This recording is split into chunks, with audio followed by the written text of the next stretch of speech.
5월 21일 월요일 오늘의 주요 뉴스입니다. 뉴욕 증시가 또다시 하락했습니다. 주간 기준으로는 올 들어 가장 큰 낙폭을 보이기도 했는데요. 페이스북 상장은 개별 이슈에 불과했고 여전히 유로존 우려에 시장은 짓눌렸습니다. 유럽 증시가 그리스의 유로존 이탈 위기로 닷새째 하락세를 지속했습니다. 장 초반 낙폭은 상당 부분 회복했지만 반전에 성공하지는 못했는데요. 그리스와 스페인의 채무 위기가 여전히 시장을 강하게 압박했습니다.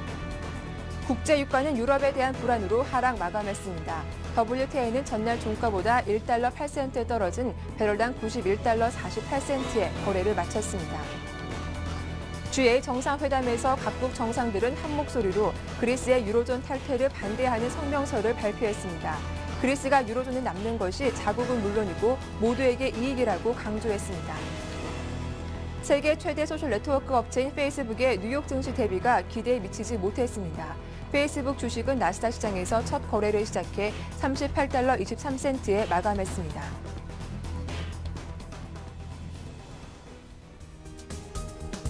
안녕하세요. 굿모닝 대박 예감 박미라입니다. 주말 편안하게 잘 보내셨습니까? 한 주를 시작하는 월요일 아침입니다. 지난 금요일 코스피 대부분 종목들이 파란불을 켜면서 3% 넘는 급락세가 나왔습니다. 1780선까지 후퇴하면서 5개월 만에 최저 수준을 기록하기도 했는데요. 마치 지난해 여름 미국의 신용등급 강등대를 연상케 하는 대규모 매도 물량이 나오면서 시장을 압박하는 하루였습니다. 주말 동안 심리를 안정시킬 만한 어떤 재료가 나오길 기대했었는데요. 글쎄요, 생각만큼 긍정적인 재료들 찾아보기는 쉽지가 않았습니다. 소문난 잔치였던 페이스북의 상장은 출발부터 삐걱거리면서 보합권 내에서 마무리를 지었고요. 유로존의 우려가 여전히 글로벌 증시를 압박하면서 뉴욕 증시, 다우지수 기준으로 6거래일째 하락세를 이어갔습니다. 자, 주말 동안 어떤 재료들이 있었을까요? 지금부터 하나씩 차근차근 정리를 해보겠습니다. 저는 글로벌 핫이슈로 다시 돌아오죠.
네, 글로벌 마감 상황 살펴보도록 하겠습니다. 정태근 전문가와 글로벌 핫이슈 함께하죠. 안녕하세요. 네, 반갑습니다.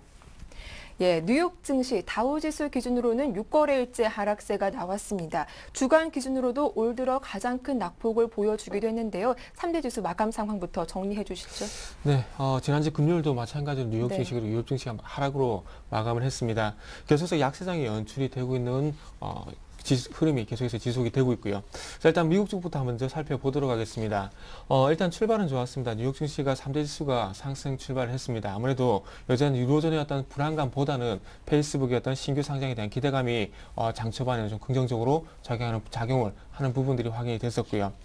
페이스북 효과 같은 경우는 장 초반에 반짝 효과에 그치게 되면서 장 중반 이후에는 하락 전환이 됐습니다. 그래서 17년 만에 최고 수준을 기록한 그 스페인 은행권의 부실 그리고 그리스의 유로존 이탈 대비책에 대한 언급 등이 어떤 부담이 되게 되면서 하락 전이 됐고요. 그러면서 낙폭을 확대시키면서 마감을 했습니다. 그래서 다우 산업지수 같은 경우에는 마이너스 0.59%, 그리고 나스닥 종합지수는 1.24%, 그리고 S&P 500지수는 0.74% 정도 약박권에 마감을 했습니다. 자, 업종별로도 한번 살펴보게 된다면 기술주와 금융주가 좀 약세를 보였고 반면에 경기 방어주라 할 수 있는 통신주가 강세를 보이는 부분이 확인이 됐습니다. 자, 첫 거래를 시작으로 관심을 모았던 페이스북은 0.61% 정도 상승을 했고요. 거래량은 5억 7,600만 주를 기록을 했습니다. 관련 스페인 소셜 미디어 업체들인 링크드인 그리고 그룹폰 같은 경우는 5%에서 6% 정도 하락 마감을 했고요. 진가와 옐프 같은 경우는 각각 12%, 13%에 급락을 했습니다. JP모건 체이스는 추가 투자 손실 우려감에 1.3% 하락을 했고요. 오토데스크는 부정적 2분기 실적 전망으로 인해서 13% 급락을 했습니다. 하지만 반면에 스포츠웨어 브랜드인 풋라크 같은 경우는 8%, 그리고 라이벌 업체인 브라운슈 같은 경우에는 25% 급등을 하면서 마감을 했습니다. 네, 이렇게 뉴욕 증시 마감 상황 살펴봤는데요. 유럽 증시 상황도 확인해 보도록 하겠습니다. 일단 말씀하신 것처럼 스페인 은행권에 대한 우려 때문에 유럽 증시 역시 하락세가 지속됐는데 어떻게 마감됐죠? 네, 참으로 좀 지겹다고 좀 봐야 될 것 같습니다. 네. 계속해서 발목을 잡고 있는 부분이 그리스, 스페인, 유로존 전체적으로 재정위기에 대한 얘기가 계속해서 나오고 있습니다. 유럽 증시 같은 경우는 계속해서 하락 출발을 했습니다. 여전히 계속해서 이어지고 있는 그리스 정치에 대한 어떤 불안감과 그리고 스페인 16개 은행에 대한信用 등급 강등이 영향을 미치게 되면서 악재로 작용을 했습니다. 장중에 어떤 페이스북 효과 때문에 상승 반전하는 모습을 보이기도 했었지만은 그리스의 유로존 이탈 대비 채권급 등이 유로존 불안이 유로존 불안에 대한 부분들이 계속해서 지속이 되면서 하락 마감을 했습니다. 영국 같은 경우 1.33%, 1% 넘는 하락세로 마감을 했고요. 독일 같은 경우 0.59% 정도 약보합, 그리고 프랑스 같은 경우도 0.13% 정도 약보합권에서 마감을 했습니다. 하지만 낙폭이 이전보다는 조금 축소가 됐다는 부분은 조금 그래도 긍정적이라 봐야 될 것 같습니다. 자, 스페인 은행권의 부실 채권 이 부분도 조금 악재가 됐었던 부분이었고요. 그리고 네. 업종별로도 한번 살펴보게 된다면 자동차 업종이 조금 하락폭이 컸습니다. 자동차 판매 수요 두뇌 우려감이 제기가 되면서 악재가 됐었고요. 그래서 폭스바겐이 마이너스 2.2%, 포르쉐가 마이너스 2.7%, BMW가 마이너스 2.3%, 볼보가 마이너스 4.6%를 기록을 했습니다. 하지만 은행주는 조금 그래도 상승세를 보이는데 스페인 정부의 반키아 은행에 대한 뱅크런 부인 소식에 스페인 BBVA 은행이 3.6%, 방코 산탄데르 은행이 2.8% 상승, 그리고 프랑스 BNP 파리바 은행도 2.9% 상승했습니다. 하지만 영국 은행주들은 바클레이즈가 마이너스 5% 하락하면서 네. 전체적으로 5%에서 6%로 반대로 급락을 보이기도 했었습니다. 네, 글로벌 증시 호재와 악재로 나뉘어서 살펴보도록 하겠습니다. 앞서 말씀하신 것처럼 스페인 은행권 부실 채권 규모가 17년 만에 최고 수준을 기록했다라는 소식이 들려왔습니다. 역시 악재로 작용을 했는데요. 구제 금융이 불가피하다라는 지적도 제기가 되고 있더라고요. 일단은 스페인권 같은 경우 공공부채뿐만 아니라 부동산 어떤 대출에 대한 부실도 제기가 되게 되면서 지금 이제 문제가 되고 있습니다. 스페인 중앙은행 집계에 따르면 지난 3월 은행권 전체 대출 중에서 부실 채권 규모는 1,479억 유로를 기록했다고 밝혔습니다. 부실 채권은 상환 기한을 3개월 이상 넘긴 대출이라고 보시면 될 것 같습니다. 부실 채권 비율이 8.37%를 기록하게 되면서 17년 만에 최고치를 기록을 했습니다. 지난 2007년 부동산 경기가 정점 대비 무수익 여신, 즉 부실 채권이 10배 가까이 증가를 했습니다. 그래서 1분기에만 총 82억 유로의 대출이 부실화됐고요. 전년 동기 대비해서는 90% 정도 증가했다고 합니다. 경기 침체로 담보인 부동산 가치가 하락을 하면서 부실 대출 규모는 더 커질 것으로 현재 보여지고 있고요. 그러면서 전면 구제금융을 신청해야 한다는 지적이 제기가 되기도 했습니다. 그래서 부동산 가격이 정점 대비해서 한 20% 정도 하락을 했는데 더 큰 문제는 앞으로도 추가적인 하락이 있을 수 있다는 부분이고요. 그리고 20% 감소를 했는데 추가적인 20% 정도 감소를 할 것이라는 그런 얘기도 현재 나오고 있습니다. 네.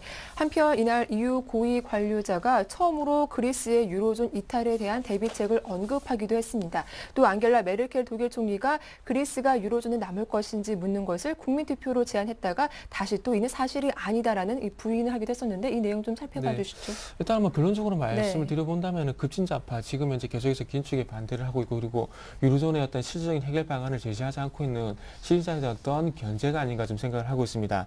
자, 일단 유럽의 고위 관료들 아무래도 그리스가 아무래도 그리스가 유로존에 남겠지만은 그에 대한 어떤 반대 사항도 좀 대비를 해야 되기 때문에 거기에 대한 좀 언급이 실질적으로 좀 나온 것 같습니다. 그래서 일단 유럽 그리스에 대한 문제가 이번이 처음이 아니라 지금 이제 3년이죠. 2010년 5월 달부터 시작해서 이제 세 번째 계속 제기가 되고 있기 때문에 거기에다 대비책은 좀 준비를 하는 것 같습니다. 일단 전체적으로 봤을 때 그리스 같은 경우에 한 1,000억에서 한 2,000억 유로 정도 재정 그 재정 기면에 일단 방어가 될 것을 이제 시장에서 얘기를 하고 있기 때문에 EFSF 자금으로 충분히 방어가 될 것이다. 그렇게 생각을 하는 것 같고요.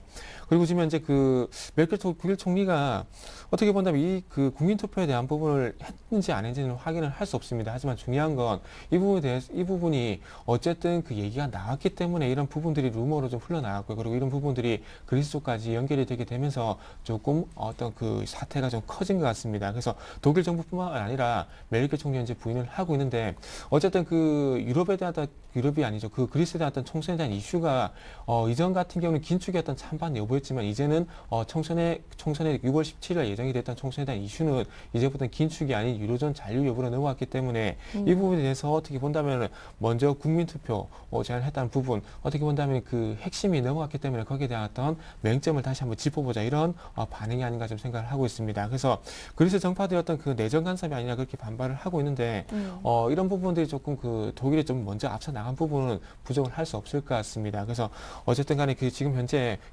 그리스에 대한 어떤 유로존 잔류가 그만큼 이슈가 되고 있다는 부분들이 다시 한번 부각이 됐다. 이 정도만 좀 말씀드려 보도록 하겠습니다. 예, 뭐 그런가 하면 독일의 쇼이블레 재무장관은 유로존의 위기가 1년에서 2년 안에는 완화될 것이다. 이런 발언을 했다고 해요. 네. 일단은 뭐 그 프랑스 장관에 대한 어떤 견제라고 좀 보는 게 맞을 것 같습니다. 일단은 뭐 독일 같은 경우는 좀 긍정적으로 그 얘기를 하고 있는데 이럴 수밖에 없을 것 같습니다. 아무래도 유존 사태가 계속해서 길어질 것이라는 그런 얘기 자체가 시장에 부정적인 어떤 이슈가 될 수 있고 그리고 부정적인 전망을 낳을 수가 있기 때문에 독일 입장에서는 당연한 얘기라고 좀 봐야 될 것 같습니다. 자, 볼프강 쇼이블레 독일 재무장관이 유럽 재정 위기로 인한 금융시장 혼란이 1년에서 그리고 2년 내에 진정이 될 것이라고 얘기를 했습니다. 그 프랑스와 바루엘 전 프랑스 장관이 유로존 채무기가 4년에서 한 5년 정도 지속될 것이라는 그런 폭탄 발언이 있었기 때문에 여기에 대한 영향력 그리고 그 유로존 시장에 대한 파급 효과를 좀 막기 위한 어떤 조치라고 좀 보는 게 맞을 것 같습니다.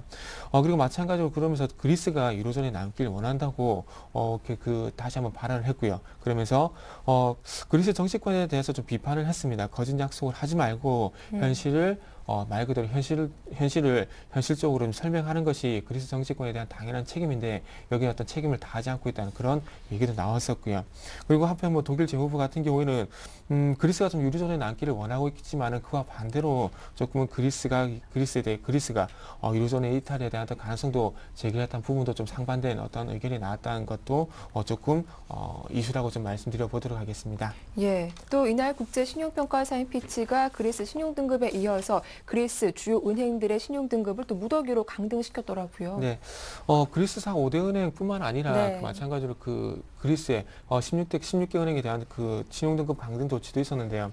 아무래도 일단은 그 스페인부터 좀 간단한 것을 말씀드리면 스페인 같은 경우에 그 서두에 말씀을 드렸듯이 부실 자산에 대한 부분이 상당히 좀 문제가 되고 있습니다. 그렇다 보니까 여기 부실 자산에 대한 어떤 명확한 그리고 뚜렷한 구제책이 제기가 되지 않다 보니까 여기에 대한 어떤 빠른 해결을 위한 어떤 선제적인 좀 조치라고 좀 봐야 될 것 같고요. 그리고 그리스 고래은행에 대한 어떤 등급도 지금 현재 뭐 트리플 C 마이너스로 강등이 되게 되면서 거의 뭐 정크 등급이라 봐야 되겠죠. 그러면서 뭐 마찬가지로 국가에 대한 어떤 장기 신용 등급도 강등이 됐기 때문에 은행권에 대한 어떤 강등 조치는 좀 어떻게 본다면 좀 당연하지 좀 봐야 될 것 같습니다. 그래서 그로존 잔류를 못했을 경우에 여기에 대한 어떤 그리스 채권에 대한 부실의 우려가 상당히 크기 때문에 마찬가지로 여기에 대한 어떤 선제적인 어떤 조건에 좀 봐야 될 것 같고요. 그래서 그리스 그리고 스페인의 어떤 신용 등급이 계속해서 강등을 하고 있는데 여기에 대한 이유라든지 그리고 이 시비에 대한 어떤 강력한 액션 이런 부분들을 좀 원하는 것이 아닌가 좀 생각을 하고 있습니다. 어쨌든 뭐 EFSF 이런 방어벽을 설치를 하긴 했지만 여기다 방어벽에 대한 어떤 울타리만 설치해놓고 거기에 대한 관리가 전혀 이루어지지 않고 있다는 겁니다. 그래서 이런 관리 차원에서 이루어진 이슈들이 어떤 빠른 해결을 위한 이유 그리고 이 시비에 대한 어떤 무언의 압박 이렇게 좀 해석을 하고 싶습니다. 네, 이번에는 유로존 이슈에서 좀 벗어나서 이 페이스북 쪽 살펴보도록 하겠습니다. 소문난 잔치였다라는 평가를 받고 있는데 이 사상 최대 규모의 기업 공개로 그동안 시장에 관심을 받아왔는데 이 페이스북 겉만 화려할지 내실은 없는 이벤트에 불과했다. 이런 평가를 또 받더라고요. 네, 일단은 뭐 신규 상장했을 경우에 좀 상장 효과를 노리게 되면서 증시 전체적으로 조금은 위쪽으로 끌어올린 요인도 좀 작용을 했었고요. 또 대부분 최근에 그 어떤 그 신규 상장 종목들이 적어도 뭐 그 20%에서 30% 넘는 그런 급등세를 보였기 때문에 거기에 대한 기대감도 상당히 컸었고요. 하지만 기대와는 달리 조금은 뭐 실망스러웠던 그런 반응이 현재 나오고 있습니다. 나스닥 시장에서 오전 11시에 거래를 시작을 하게 되면서 초반에 한 18% 정도 시세 분출이 있었지만은 상승폭은 축소가 되게 되면서 0.61% 정도 상승한 38.23달러에 마감을 했습니다. 그래서 공모가인 38달러를 근근히 좀 지키는 부분이 확인됐었고요. 하지만 좀 안 좋은 부정적인 부분은 시간의 거래에서는 하락으로 좀 전환이 됐습니다. 그래서 이제 월요일 시장에서 조금은 하락할 가능성도 조금은 있을 것 같고요. 페이스북의 기업 공개로 인해서 유로존 부채 위기로 침체된 시장 전반에 대한 투자 심리를 좀 호전시켜 줄 것이란 그런 부분, 이런 부분을 상당히 크게 기대를 했었지만은 이런 부분에 조금 기대에 호응을 하지는 못했습니다. 페이스북의 밸류에이션 문제와 그리고 수익 구제 등 보다 펀더멘탈적인 어떤 측면이 강하게 좀 제기가 된 것 같습니다. 그래서 시장은 잠재적인 수익성을 확인하기를 원했다는 그런 평가를 남기기도 했었고요. 총 4억 2,120만 주를 주당 38달러에 상장을 하면서 기술주 사상 최대 규모의 IPO라는 그런 기록도 세우기도 했습니다. 네, 또 주말 동안 주요 8개국 정상들이 그리스의 유로존 잔류를 강력하게 촉구하기도 했습니다. 또 한편 성장 정책의 필요성에도 한 목소리를 내기도 했는데 어떤 의견들이 오갔습니까? 네, 일단 뭐 결론부터 말씀드려보면은 네. 그리스 잔류에 대한 부분 그리고 성장이 필요하다는 부분들이 전체적으로 공감대가 형성이 됐습니다. 주요 8개국 정상들이 첫날에는 북한 핵 문제와 같은 안보 현안에 좀 집중을 했었고요. 하지만 둘째 날 같은 경우에는 경제 이슈에 조금 집중하는 부분들이 나왔습니다. 정상들 같은 경우에 그리스가 유로존에 잔류하는 것을 지지를 했고요. 그러면서 유로존 유럽 채무라든지 그리고 금융위기로 위협받는 세계 경제를 활성화하기 위한 조치를 하기로 합의를 했습니다. 특히 메르켈 독일 총리가 오랫동안 이끌어온 안정 위주의 접근법인 유럽식 긴축 정책과 그리고 성장에 초점을 둔 미국 스타일의 경기 진작책의 균형을 맞출 필요가 있다는 데는 공감을 했습니다. 하지만 다만 조금 부족한 부분이라 해야 될까요? 재정 건전화 그리고 경제 구조 개혁 등 기존 이행 합의를 유지를 하면서 각 국가별 적절한 정책 조치는 같지 않다는 점도 제기가 됐습니다. 즉 성장과 긴축 중 우선시 되어야 할 구체적인 처방에 대한 결론을 내리지 못했다는 부분들이 조금 걸리는 부분이고요. 그리고 메르켈 독일 총리는 유로존이 성장을 부양하는 정책을 강화해야 한다는 다른 지혜 정상들의 압박에 거부감을 표시했다는 부분도 조금은 안 좋았던 조금은 아쉬운 점이라 좀 봐야 될 것 같습니다. 네, 이어서 상품 시장 마감 상황도 확인을 해볼 텐데요. 국제 유가는 여전히 유럽에 대한 불확실성이 커지면서 하락세로 마감을 했습니다. 한편 금값은 또 오랜만에 상승 마감했더라고요. 어떻게 마감됐습니까? 네, 유가는 일단 말씀하신 대로 네. 하락을 했고요. 그리고 금값 같은 경우는 오랜만에 좀 상승을 하는 부분들이 확인이 됐습니다. 그래서 일단 먼저 유가부터 살펴보게 된다면은 뉴욕 상업거래소 미국 서부 텍사스산 경질유 유골물 가격 같은 경우는 1.08달러, 1.2% 하락한 91.48달러를 기록을 했습니다. 글로벌 경기 둔화에 대한 우려 그리고 수요 부족, 그리스 사태로 인한 유로존 불확실성 같은 이슈들이 영향을 미친 것으로 나타났고요. 금값 같은 경우에는 뉴욕 상품거래소 금 유골물 인도불 선물 가격은 17달러 그리고 1% 상승한 온수당 1,591달러를 기록을 했습니다. 예, 이어서 뉴욕 증시 체크 포인트 확인해 볼 텐데요. 어떤 경제 지표와 기업들의 실적 발표하는지 일정 정리해 보겠습니다. 네, 이번 주는 크게 영향을 미칠 만한 이슈들은 없는 것 같고요. 그래서 네. 일정들만 한번 짚어보도록 하겠습니다. 월요일 20일 화요일 같은 경우는 4월 기준주택 판매 건수가 발표가 예정이 돼 있고요. 23일 같은 경우에는 주간 MBA 모기지 신청 지수 그리고 4월 신규주택 판매 건수, 주간 원유 제휴가 발표가 예정이 돼 있습니다. 24일 목요일 같은 경우는 주간 실업수당 청구 건수 그리고 4월 내구재 주문 그리고 25일 금요일 같은 경우는 5월 미시간대 소비심리지수 발표가 예정이 돼 있습니다. 실적 발표도 예정이 돼 있는데요. 월요일 같은 경우는 캠벨스프 그리고 크리스피크림, 로우스, 22일 같은 경우는 베스트바이, 델, 게스 그리고 23일 같은 경우는 아메리칸 이글, 톨브라더스 그리고 24일 같은 경우는 코스트코, 티파니와 같은 기업들의 실적 발표가 예정이 돼 있습니다. 네, 말씀 잘 들었습니다. 지금까지 정태근 전문가와 글로벌 핫이슈 함께했습니다. 도움 말씀 고맙습니다. 네, 감사합니다.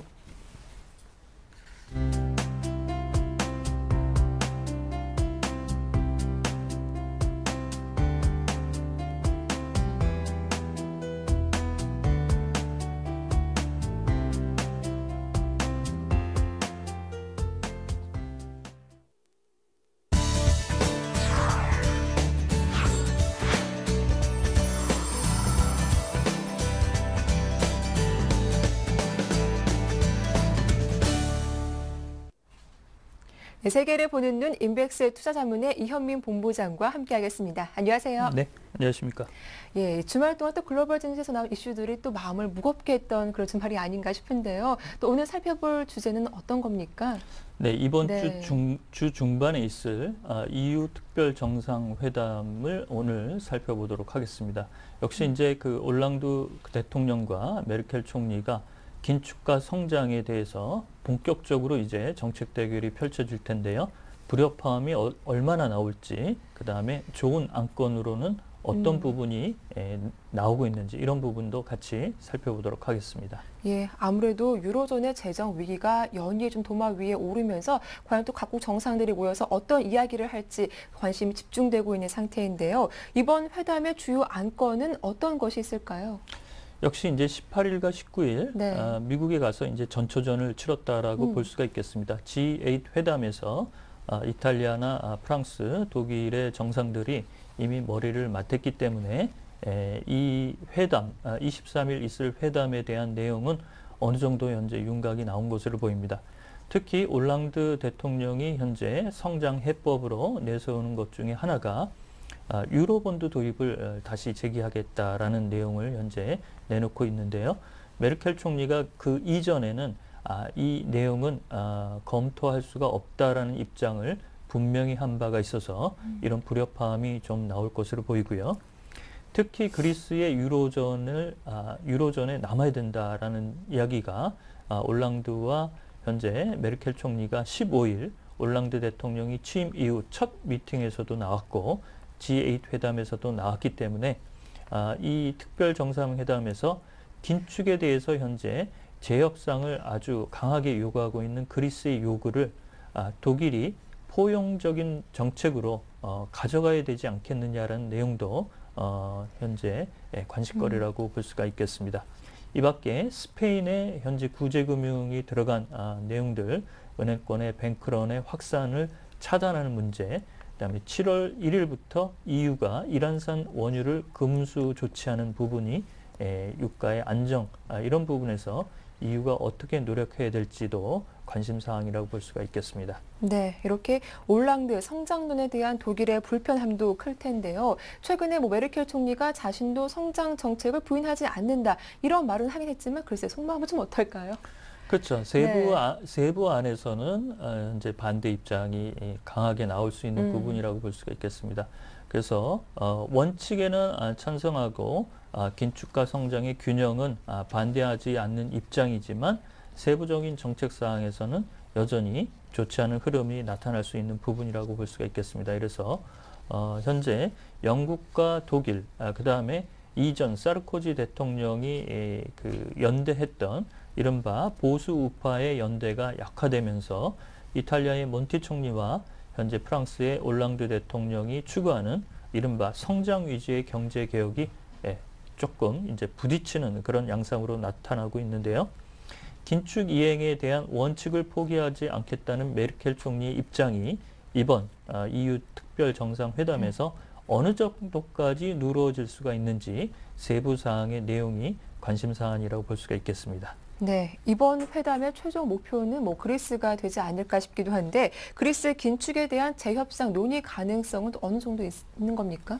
현재까지는 네. 좀 불확실합니다. 역시 이제 그런 부분에 대한 내용들이 활발하게 토의가 개진이 될 텐데요. 이전 슈이블레 독일 재무장관도 긴축에 대한 재협상은 없다라고 얘기를 했고 메르켈 총리도 이 내용에 대해서는 원칙적인 부분을 가져가기 때문에 현재로서는 독일이 만약에 전향적인 자세의 성장 논의에 대한 테이블로서는 그리스와 그 머리를 맞댈 수 있다라고 나올 수 있다면 현재로서는 6월 17일 연정 구성을 앞두고 있는 그리스가 이런 정치권의 불화를 빨리 조기에 치유하는 부분이 선제적인 조건이라고 볼 수가 있겠습니다. 예, 이번 회담에서 각국 정상들의 의견을 잘 조율하면 좋겠다만 이 독일과 또 프랑스 갈등으로 성과 없이 끝나는 상황도 배제할 수 없는 거 아닙니까? 그렇죠. 네. 이것이 이제 증시에는 오히려 이렇게 된다면 좋지 않은 흐름으로 나타날 수 있는 개연성은 남아 있다라고 볼 수가 있겠습니다. 그래서 다음 달에 다른 EU 정상회담이 현재 예견이 되고 있지만 정책적인 측면에서는 처음으로 메르켈 총리와 올랑드 대통령이 현재 머리를 맞대고 정책 대결을 나온다는 측면에서는 매우 중요한 그 회담이라고 볼 수가 있겠고요. 따라서 긴축과 성장의 입장차는 나타날 것으로 보임진다만 효율성 있고 생산적인 회의가 될 수 있는 부분의 여지를 우리가 현재 기대한다라고 볼 수가 있겠습니다. 네, 그렇다면 이번 주에 있을 EU 특별 정상회의의 성과와 또 과연 이번 주에 또 증시에 미치는 영향은 어떨지 미리 한번 분석을 해주시죠. 예, 앞서 말씀을 드리긴 했지만 긴축과 관련된 부분의 원칙은 단호하게 현재 메르켈 총리가 그리스와 재협상은 없다라고 얘기를 하고 있지만 그리스가 성장과 관련된 쪽의 아젠다나 이런 쪽은 현재 계속 원하고 있다는 점, 이런 점을 이태리 몬티 총리나 프랑스 올랑드 대통령이 이런 점에서는 테이블에 같이 논의를 할 수 있는 부분으로 독일을 이끌 것으로 보입니다. 그렇다고 본다면 독일이 긴축과 관련된 부분에서 천편일률적인 현재 유로존의 안정성장 협약 이런 부분을 조금 누그러뜨릴 수 있는지 여부가 그 회의의 앞으로의 향방에 큰 바로미터가 될 것으로 보이는데요. 현재로서는 좋은 부분도 나올 수 있지만 그 반대적인 요건으로 실망이 나올 수 있다는 점도 같이 염두에 둘 필요가 있다고 볼 수가 있겠습니다. 네, 말씀 잘 들었습니다. 지금까지 인백스 투자자문의 이현민 본부장과 세계를 보는 눈 함께했습니다. 도움 말씀 고맙습니다.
네, 이슈엔 진단 오늘 순서는 신영증권 영등포 지점의 윤경수 차장과 함께하겠습니다. 안녕하세요. 네, 안녕하세요. 예, 지난 금요일 블랙 프라이데이였죠. 52주 신저가 종목들이 속출하는 하루였었는데 코스피뿐만 아니라 코스닥 쪽의 낙폭도 심했습니다. 어떻게 마감됐습니까? 네, 아무래도 그리스 때문에 네. 지금 여러 가지로 뭐 국제적이나 국내적이나 뭐 계속 안 좋게 나오고 있는데요. 네. 코스피가 계속 하락을 하면서 마감을 했습니다. 말씀하신 대로 코스피가 1800선도 붕괴가 됐고요. 전일 대비 62.78포인트 하락한 1782.46으로 장을 마쳤습니다. 말씀드린 대로 그리스 문제 때문에 아무래도 유럽, 그다음에 미국, 뉴욕 증시까지도 하락을 하면서 동반 하락을 했다 이렇게 보여줄 수가 있겠습니다. 그리스가 또다시 뭐 지수를 내렸고 피치사도 역시 신용등급 강등을 또 시켰고요. 무디스사도 그리스, 스페인 은행들의 신용등급도 강등을 시키고 이런 악재들이 계속 나오면서 주가를 계속 하락으로 이끌었다 이렇게 볼 수가 있고요. 또한 외국인이 지속적으로 매도가 보여지면서 또 주가를 하락으로 이끄는데 공조를 했고요. 그나마 기관과 개인이 매수세가 돌아오면서 그나마 장을 하락은 조금 하방 경직을 좀 시켜줬다 이렇게 볼 수가 있겠는데요. 요번 주 그래서 주가가 어떻게 흐름이 보여지는지가 또 중요한 사항이라고 볼 수가 있겠습니다. 코스닥 역시도 하락을 하면서 마감을 했죠. 지난주 대비 코스닥 역시도 하락으로 마감을 했고요. 지난번에 대비해서도 많이 하락세를 보여줬는데 코스닥 네. 역시도 아무래도 기관과 외국인과 개인은 매도세를 보여줬고 기관이 그나마 좀 매수세를 보여주면서 하락을 좀 방어를 좀 해줬다 이렇게 볼 수가 있고요. 지난번에도 말씀드렸지만 기금에서 지금 좀 들어와 줘야 되는데 아직은 네. 기금에서 움직임을 보여주지 않고 있어서 지금 뭐 주가를 1,700까지도 보는 그 눈들도 있더라고요. 그래서 네. 지금은 불안감을 계속 조성이 되고 있고 이런 불안감이 언제까지 지속되는가 이런 부분들을 좀 유심히 봐야 되는 상황이 아닐까 이렇게 보여지고 있습니다. 네, 이어서 업종별 흐름을 살펴보도록 할 텐데요. 글쎄 요즘 시장이 어려워지면서 내수 관련주가 그나마 선방을 해줬고 좀 하락이 컸던 업종들이 대부분이었습니다. 어떤 업종이 가장 큰 폭의 하락세가 나왔습니까? 네, 아무래도 뭐 주가가 하락하면 네. 증권주나 은행 관련주가 좀 하락을 그쵸. 많이 한다고 볼 수가 있겠죠. 대부분의 대형주 위주의 하락세가 좀 이어졌다고 이렇게 볼 수가 있겠는데요. 뭐 코스닥 시장, 코스피 시장 역시 모든 시장들이 전체적으로 하락을 보였다 이렇게 볼 수가 있겠고요. 업종별로 보면 전기전자나 의료정밀이 4% 이상 하락을 보여줬고요. LG전자, 삼성전자가 4% 넘게 하락을 하면서 주가를 좀 더 많이 하락으로 이끌었다 이렇게 볼 수가 있겠고요. LG이노텍이나 삼성전기, SK하이닉스 역시도 하락을 보여줬고요. 운송장비나 제조 뭐 이런 부분들도 하락을 보여줬고 현대차, 기아차 4% 5% 정도 내렸고요. 말씀드렸던 신한지주, KB금융 뭐 이런 부분들도 3% 내지 4% 하락을 보여줬고요. 증권주 역시도 뭐 4%에서 5%, 뭐 미래에셋이나 현대증권이 5%에서 4%, 그다음에 삼성증권 역시도 3% 하락을 보여주면서 모든 주가가 하락을 보여줬다 이렇게 볼 수가 있겠습니다. 하지만 여기서 조금 그래도 재밌다기보다는 조금 특이한 부분이 삼성전자에서 그래픽 관련주에 대한 얘기가 나왔기 때문에 이에 관련해서 아이컴포넌트하고 SSCP가 그나마 상한가를 치면서 좀 마감을 했다 이렇게 볼 수가 있고요. 그래핀이라는 거는 간단하게 얘기 드리면 구리보다 전기 전도율이 100배 높다 이렇게 보시면 되고요. 구부러져도 전기를 통할 수 있는 물질, 그래서 꿈의 나노 소재 이렇게 얘기하는 거라고 보시면 됩니다. 네, 이렇게 업종별 흐름들 살펴봤습니다. 최근 들어서 급락장에서 이렇게 주목을 받는 것이 이 주식 ETF 상품이 아닐까 싶은데 최근 들어서 코덱스 인버스 거래량도 급증하는 모습을 보였다고 하죠. 어느 정도입니까? 네, 지금 그다음 코덱스 인버스 레버리지 이렇게 네. ETF 상품을 얘기를 하고 있는데 ETF가 지수화한 펀드라고 생각하시면 되는데요. 네. 좀 재밌는 게 ETF는 거래세가 없습니다. 그래서 거래하실 때 좀 도움이 되실 것 같고요. 코덱스 레버리지는 거래량으로 치면 3위 정도 거래가 됐었고요. 그다음에 금액으로 치면 삼성전자 다음인 2위 정도로 금액이 거래가 됐고요. 코덱스 인버스 역시도 거래로는 한 3위 정도 거래가 됐는데요.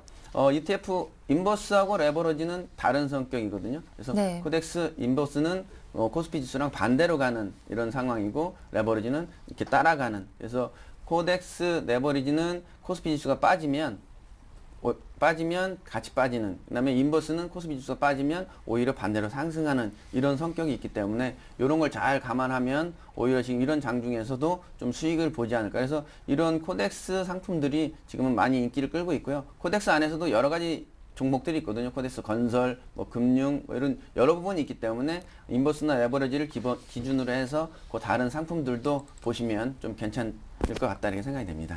예, 한번 오늘장 또 전략을 세워보도록 할 텐데요. 최근 들어서 뭐 실적 대비 주가 수준을 본다면 거의 바닥권이라고 할 수가 있을 텐데 좀 불확실성이 커지면서 지지선을 알기 어렵다라는 뭐 증권사 리포트도 나오고 있는 상태입니다. 간밤 글로벌 증시 분위기도 안 좋았는데 오늘 월요일장인데 어떤 대응 전략이 필요할까요? 네, 오늘 아무래도 지속적인 그리스 문제는 뭐 지속적으로한테 불안감으로 남지 않을까 이렇게 예상이 네. 되고 있습니다. 그리스가 다음 달 17일이죠. 재선을 할 텐데 지금 사리자인가요? 지금 긴축을 반대하는 입장이 지금 1위로 등극을 되고 있기 때문에 네. 이런 부분들이 좀 불안한 부분을 계속 안고 가고 있는데 뭐 새로운 핵이다 뭐 이렇게 얘기도 나오고 있는데 지금 여론조사에 의하면 다시 신민주당이 다시 1위를 탈환한 23% 정도죠. 그다음에 사리자가 21% 이렇게 좀 새롭게 1위를 탈환하고 있어서 그러면 그리스 국민들의 마음이 뭔가를 좀 어느 정도 읽을 수 있다 이렇게 볼 수가 있거든요. 같이 가자는 얘기죠. 탈퇴라기보단 같이 가서 공조를 해서 오히려 거기서 내부에서 좀 다른 정책을 피자 이런 얘기들이 나오고 있다는 그런 뜻이라고 볼 수가 있겠습니다. 그래서 이런 부분들은 우리가 그래서 제가 그 불안한 상황을 계속적으로 불안한 쪽만 얘기를 드리기보다는 아무래도 그래도 그나마 그래도 거기서 좀 새로운 긍정적인 면을 좀 찾아보자 이렇게 하는 게 저희들의 또 임무인 것 같고 또 우리 여기 서울경제 TV에 또 방송하는 이유인 것 같기도 하고 그래서 네. 좀 좋은 쪽 내용을 좀 오늘은 말씀을 드리도록 하겠습니다. 나쁜 쪽 내용보다는 네. 불안한 것보다는 그래도 어느 정도 희망은 좀 드려야 되기 때문에 그래서 지금 유럽 자금이 자꾸 빠져나가는 이유 중에 하나가 그 그리스의 불안감 때문에 유럽이 불안감이 지속되면서 유럽으로 자금이 빠져나가는데 그 자금에 빠지는 주체가 무엇이냐를 좀 봐야 되거든요. 그래서 자금이 빠져나가는 주체는 개인이 주로 판다고 볼 수가 있거든요. 그래서 오히려 유럽의 기관은 오히려 매수하는 국내 한국 주식을 오히려 매수하는 이런 분위기로 바뀌어가고 있습니다. 그래서 자금이 오히려 조금씩 기관 자금은 들어온다 이렇게 볼 수가 있거든요. 그래서 우리가 개인이 빠져나가는 걸 가지고 유럽 전체적으로 자금이 빠져나간다 이렇게 보시지 마시고 물론 제가 계속 말씀드려서 유럽 자금이 빠져나가는 건 맞긴 하지만 그 자금의 속 내용은 개인이 빼나가는 거고 기관은 오히려 자금을 오히려 국내로 들어오는 이런 네. 분위기이기 때문에 이런 부분을 잘 감안하신다면 오히려 조금은 그나마 위로가 되지 않을까. 그리고 유럽의 문제가 뭐 다음 달 17일이긴 하지만 이런 얘기들이 여론조사를 통해서 자꾸 신민주당이 득응을 하고 1등으로 자꾸 올라오고 이런 부분이 있는 걸 본다면 네. 아무래도 분위기는 좀 좋아지지 않을까. 그리고 메르켈 총리도 자꾸 나가지 말라고 자꾸 얘기하거든요. 네. 같이 하자 이렇게 얘기를 하고 있고 지금 제 개인적인 생각이지만 6대4 정도로 보고 있거든요. 네. 탈퇴가 4, 탈퇴를 안 한다가 6. 왜냐하면 서로 힘듭니다. 그리고 그리스 또 자기네 자국화를 또 만들어야 되고 이런 비용이 많이 들고 이러기 때문에 그리스 국민 자체도 탈퇴하는 건 별로 좋지 않게 생각을 하고 그다음에 EU 정상회담도 있거든요. 그래서 네. 그 위로의 멘트가 나오지 않을까 이런 얘기도 나오고 있기 때문에 네. 뭐 한마디로 좀 이렇게 같이 가자 좀 위로를 해주는 거죠. 그래서 그런 부분들을 감안한다면 우리가 너무 추격 매도를 하는 거는 아니다고 보거든요. 그래서 오히려 저가일 때 오히려 좀 매수를 들어가시는 게 좀 낫지 않을까. 그 지난주 코스피도 그 기관이 들어온 이유가 저가 매수에 동참을 한 거거든요. 그래서 오히려 좀 주가가 조금이라도 출렁거릴 때 좀 저가 매수를 하시면서 좀 쌓아두시면 다음 달에 좋은 내용이 나오면 바로 유럽 자금이 들어오고 그러면 국내 증시 바로 올라갈 수가 있거든요. 과거사도 보면 뭐 리먼 사태라든지 뭐 미국의 신용등급이라 강등이라든지 이런 걸 이후에 급등한 상황이 반드시 있습니다. 국내 증시가. 그래서 이런 걸 감안한다면 우리가 충분히 좀 긍정적인 마음을 가지고 좀 불안한 마음보다는 좀 긍정적인 마음을 가지고 가시는 게 좋지 않을까 이렇게 생각이 되고 있습니다. 예, 좋은 말씀 들었습니다. 자, 그런데요, 좀 개장을 앞두고 오늘 좀 살펴봐야 할 기업 소식이 있습니다. OCI 쪽 내용인데요. OCI가 태양광 투자를 중단했다라고 밝혀지면서 과연 태양광 업체들 흐름이 어떻게 될지 좀 주목을 받고 있기도 합니다. 좀 개장을 앞두고 투자자분들께 좀 당부 말씀이라든지 앞으로 흐름 어떻게 예측하시는지 의견 들어볼게요. 네, 지금 뭐 전략 때 말씀드리려고 했던 이 부분 중에 하나이기도 한데 네. 지금 과대 낙폭주를 사시거나 아니면 그 경기 방어주라고 하죠. 삼성화재 같은 뭐 이런 거를 사시는 게 좋은데 지금 태양광은 아무래도 조금 더 소외가 될 가능성이 높습니다. 그래서 그렇군요. 태양광 관련해서는 네. 지금은 조금은 관심을 덜 두시는 게 오히려 좀 물론 과대 낙폭이 됐긴 했지만 아무래도 향후 태양광 관련해서는 아직도 지금은 좀 상황은 좀 좋지 않게 좀 이어진다 이렇게 볼 수가 있거든요. 그래서 태양광 쪽으로 지금 눈을 돌리지 않고 있기 때문에 기관들이 오히려 경기방어주나 이런 내수주에 관심을 두고 있기 때문에 태양광 쪽은 조금 더 관심을 두시되 좀 소극적으로 접근을 하시는 게 좋겠다 이렇게 생각이 듭니다. 네, 알겠습니다. 오늘도 대응 전략 잘 들었습니다. 지금까지 신영증권 영등포 지점의 윤경수 차장과 함께했습니다. 도움 말씀 고맙습니다. 네, 감사합니다.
오늘의 주요 뉴스입니다.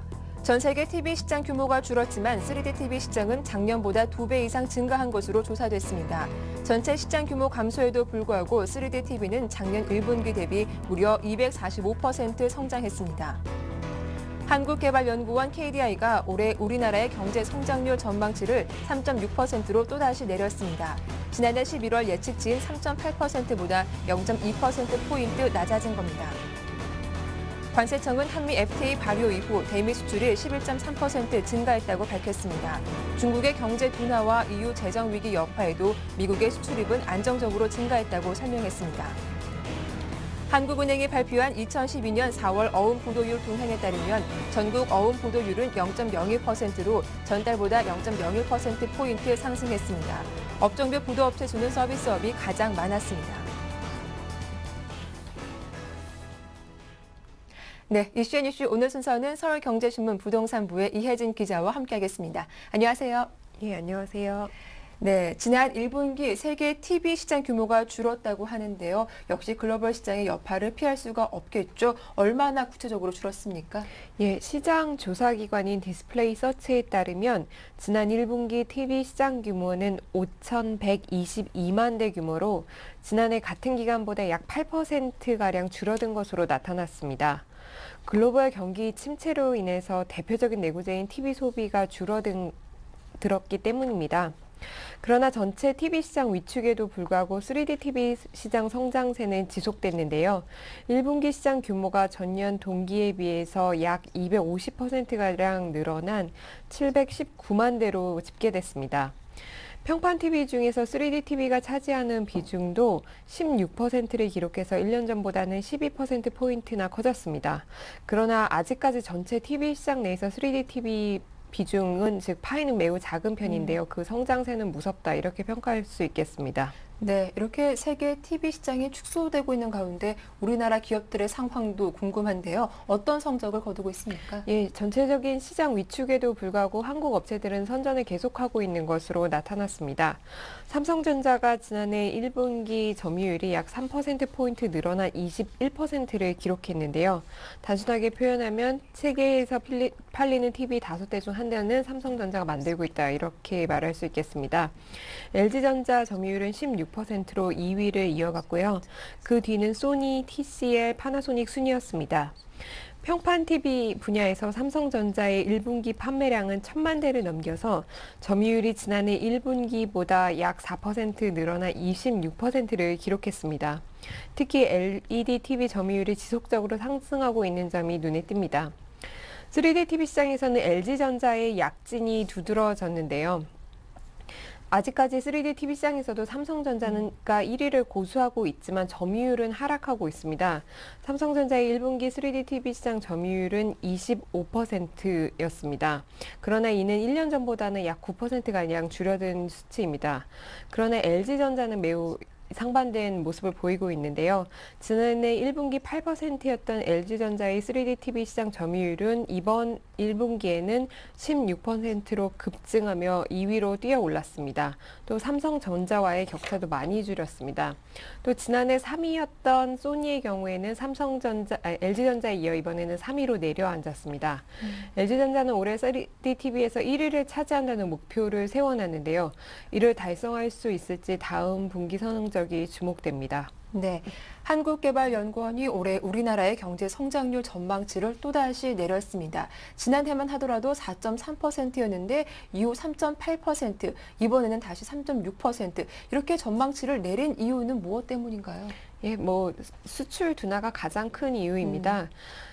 KDI는 상반기 경제 전망을 발표했는데요. 최근 우리 경제는 세계 경제 불확실성 탓에 대내 수요가 전반적으로 약해져서 수출 감소폭이 두드러지고 있다. 이렇게 평가했습니다. 세계 경제 침체로 대외 수요가 나빠지면서 교역 여건이 악화되고 있고 실질 구매력도 둔화하고 있습니다. 또 반도체와 IT 산업의 재고율이 높아지고 있는 점도 문제로 지적됐습니다. 또 최근 부실저축은행 문제로 금융 불안이 계속된다면 높은 수준의 가계부채가 내수를 제약할 수 있는 걱정까지 제기되고 있습니다. 네, 상하반기로 나눠본다면 다음 하반기 전망은 좀 어떻습니까? 예, 다행히도 하반기는 상반기보다는 좋을 것이다. 이렇게 긍정적인 전망을 내놓고 있습니다. 하반기를 긍정적으로 보고 있는 이유는 우선 대내외적으로 최근 고용 증가세가 양원 흐름을 이어가고 있습니다. 또 작년에 경제의 발목을 잡았던 물가가 상대적으로 안정된 모습을 보이면서 민간 소비 지표가 개선되고 있다는 점이 긍정적으로 꼽혔습니다. 네, 한미 FTA가 발효된 지 2개월이 지났습니다. 대미 수출입에 어떤 변화가 있었는지 살펴보도록 할 텐데요. 수출입은 얼마나 늘었습니까? 예, 관세청에 따르면 한미 자유무역협정이 발효된 지 2개월 만에 대미 수출이 11.3% 증가했습니다. 지난 3월 15일부터 이달 14일까지 우리나라 전체 수출은 939억 달러로 전년 동기 대비 약 4% 줄었는데요. 대미 수출은 111억 8천만 달러로 이와 상반되게 두 자릿수 증가율을 기록했습니다. 특히 FTA로 관세이나 혜택을 본 품목들의 수출입 증가율이 두드러져서 교역량 증대를 견인했습니다. FTA 효과가 있었다는 점을 확인할 수 있는 대목입니다. 그렇다면 어떤 품목들이 수출 호조를 보였습니까? 예, 구체적으로는 FTA 관세 혜택을 본 자동차 부품이나 자동차 석유 제품 등이 다른 비혜택 품목의 증가율을 압도했습니다. 네, 마지막 이슈 살펴보도록 하겠습니다. 기업들이 자금난을 견디지 못해서 부도를 낸 사례가 다시 증가했다고 하는데요. 자세한 내용 살펴봐 주시죠. 예, 한국은행이 발표한 4월 중 어음 부도 동향을 살펴보면요. 지난해 전국 어음 부도율은 0.02%로 전월 0.01%보다 2배 이상 올랐습니다. 지역별로는 서울과 지방이 모두 전월보다 상승했습니다. 업종별로는 서비스 업체의 부도율이 증가가 두드러졌는데요. 베이붐 세대의 은퇴가 본격화하면서 서비스업 내 경쟁이 심화됐기 때문으로 분석됩니다. 네, 말씀 잘 들었습니다. 이슈앤이슈 지금까지 서울경제신문 부동산부의 이혜진 기자와 함께했습니다. 도움 말씀 고맙습니다. 네, 굿모닝 대박 예감 1부 순서는 여기서 마치겠습니다. 저희는 잠시 후 2부로 다시 돌아오죠. 함께해 주셔서 고맙습니다.